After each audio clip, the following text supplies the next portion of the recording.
Picture it, Sicily, 1922. Well, more like YouTube 2022, but you get the point. I'm in a chat supporting a content creator, and I'm starting to feel real uncomfortable. By the time I hit the link, which I rarely do, I was feeling downright disrespected and went from a conversation touching on colorism to a downright attack on light skin, in my opinion. A panel member was belittling experiences, making wild assumptions and comparisons, and it seemed like these statements were just going unchallenged. So I definitely had problems.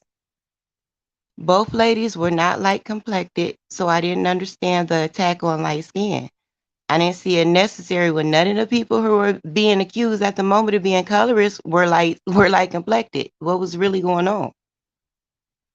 And the chick making the statements and assumptions was known for being a white woman. They thought this chick was white for months. Hey, Faith. They thought this chick was white for months. Like, it was crazy. So they thought she was white because she was making colorist statements, race baiting, demonic insults. She was hurling all type of things at people. It was the audacity for me. So as I stated, I hit the link. Hey, Michelle's daughter. I was led off emotion, but I was trying to convey how twisted this whole setup was to me, considering old girl statements in the past and a new comparison of light-skinned people to all lives matter advocates. She sounded like she never been a fight in her life. She was trying to tell me about how easy and privileged my life was because I was light-skinned.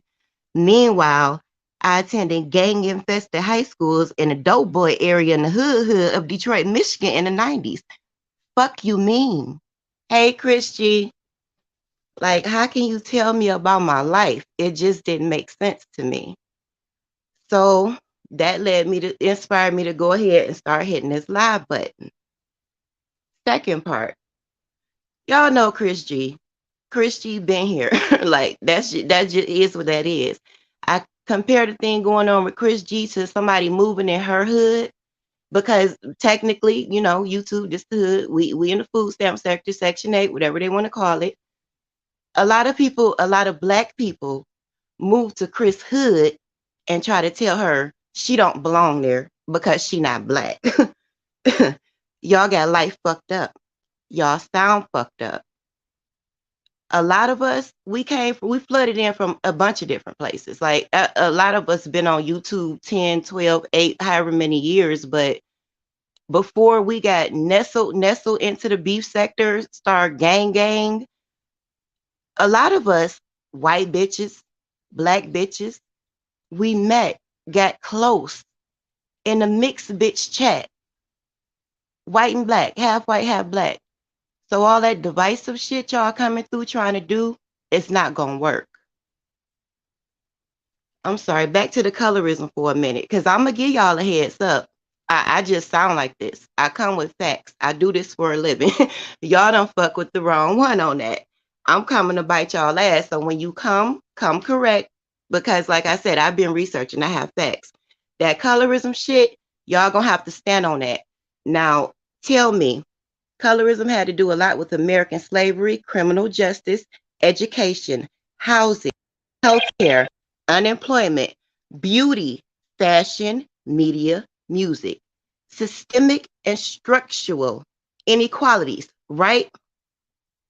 Did I take a job from one of you all? Did light-skinned people put us in slavery? Did I fuck over you in the criminal justice system? Did I impede your education? A couple of y'all bitches talking that hot shit are in organizations that actually did the paper bag test. You're on YouTube talking about colorism, but you're a part of an organization that really implemented the shit. Make it make sense. I'm sorry, I know I'm bouncing, but like I said, this is just a setup. This is why what's about to happen is happening. This is part 1 of 5. We're about to touch on the colorism. We're about to touch on the race relations. We're about to touch on where do we go from here? Because at the end of the day, that's where it matters. We fucked up in the game with the race relations the same way we fucked up with the colorism because y'all preaching more division, right? Dark skinned people need their own spaces so they can feel validated because life has fucked them over because of their complexion. That's dumb as hell. We are the only people as a people who are, we still consider 3/5 of a human. We are the only people who have not linked together and got reparations linked together. We can't even not get murdered around this motherfucker because of the color of our skin. Right? But y'all talking about more separation and division. We have gay men's rights, gay women's rights. Now y'all trying to get fucking dark skin. What the fuck is really going on around here?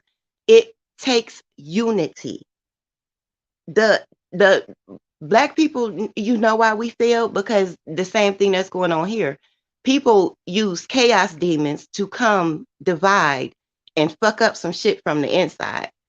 The same thing that's going on with baby girl running around, I'm about to bite that ass. That's it. That's all on that. Like, I'm really about to bite that ass. That's why I had to do the setup first. I'm a Libra. I need balance. And that shit that was going on, it had me disturbed. So when I come back, it's going to be all facts. I know how to talk correct. I know how to pipe down. I actually have a professional job when a bitch chooses to work. But I'm sorry, I'm getting off track. The same reason the colorism thing will fail and has not been rectified yet is the same reason Black people are still the lowest of the lowest on the totem pole. Because somebody told us when somebody says, yeah, I think that's fucked up. Let's correct this. You're telling them, oh, you're a white devil. Oh, go sit down. Oh, I don't need your help.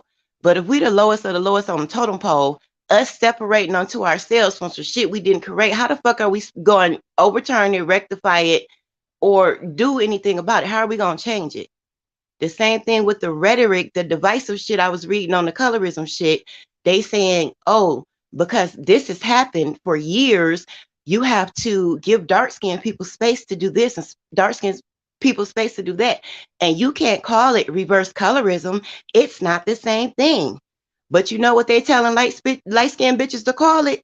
They telling me to call it light skin envy. They telling me to call it prejudice against my light skin. They telling me to call it all type of other rhetoric that's on the flip side of the coin. So we keep fighting about this shit. Like it's crazy. We are not supposed to be doing this. It's bigger battles. It's way bigger battles. Like we don't control our food. We don't control our water. We don't, for the most part, control our education. Thanks to the pandemic, some people have actually started homeschooling, which you should have been doing, but you still got people walking around with the frame of mind breastfeeding ill. They just tested the water with that little formula shortage to see what y'all was really going to do. A bunch of people got online and made excuses, so they know y'all really still dependent. It's crazy. Oh, I can't breastfeed because of this. I can't breastfeed because of that. It's outside sources why you can't do those things. Period. Is what we eat, what we drink, what we do. All right. Anyway, that's the setup. We got a 5-part series. We're going to come out swinging. I'm inviting my sisters from my real life organization. Like I said, facts on facts on facts. Holla at me. Bye.